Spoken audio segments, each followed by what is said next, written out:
नुकताच या ठिकाणी आपण पाहायला गेलं तर आंदोलनस्थळी रास्ता रोको करण्यात आला होता।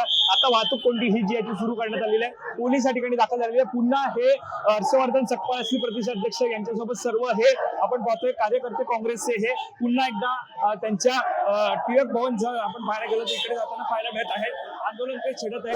रास्ता रोको त्यांनी केला होता, मात्र या रास्ता रोको नंतर आता पुन्हा ते जाताना पाहायला मिळत आहे। त्यांच्याशी बातचीत करण्याचा प्रयत्न आपण करणारच आहोत। मात्र सध्या आपण पाहतोय ही मोठी घडामोड सध्या आपल्याला या ठिकाणी पाहायला मिळत आहे। रास्ता रोको जो आहे तो करण्यात आला होता।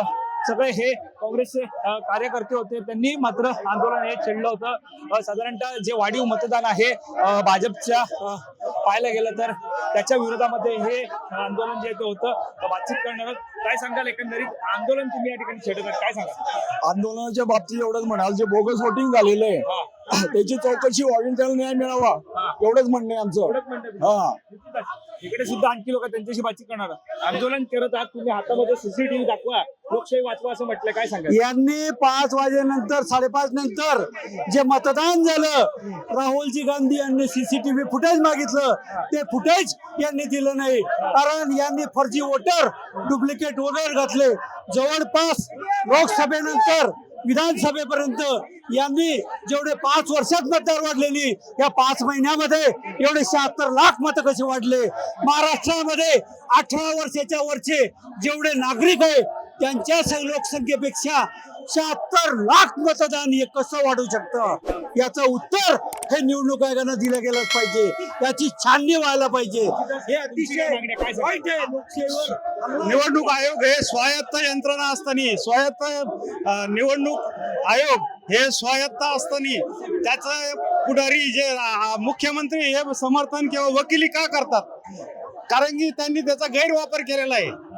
त्यांनी म्हणजे मोदी सरकार असेल केंद्राचं आणि राज्याचं हे देवेंद्र फडणवीस यांचा उपयोग करून घेतल्यामुळे त्या निवडणूक आयोगाचे ती वकिली करतात।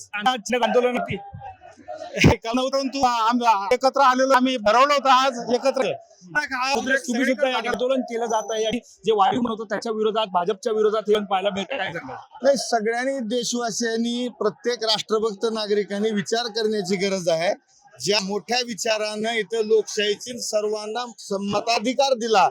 अमेरिकेत सुद्धा 25 वर्षे मताधिकार नव्हता महिलांना। आपल्या देश स्वतंत्र झाल्या पहिल्या दिवसापासून घटनेनुसार मताधिकार दिला। एवढं प्रगल्भ लोकशाही असताना इथं जर सरळ मताचीच चोरी होत असेल तर किती चिंतनीय बाब आहे, किती विचार करण्यासारखी बाब आहे। मुळात स्वातंत्र्य योद्ध्यांच्या सगळ्या संकल्पनेला छेद आहे। सगळ्यांनी निषेध केला पाहिजे, आम्ही तर करणार। आणखी कार्यकर्ते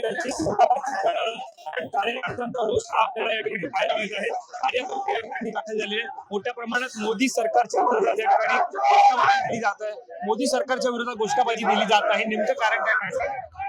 लोकसभेमध्ये ज्या पराभव झाला भाजपचा, त्यानंतर अशी कोणती जाहीर झाली की विधानसभेला त्यांनी इथे बहुमत प्राप्त केलं। याचा जो पर्दाफाश आहे हा खाल राहुलजींनी केला आणि हे जी मतांची चोरी झाली यामुळे लोकशाही धोक्यात आलेली आहे।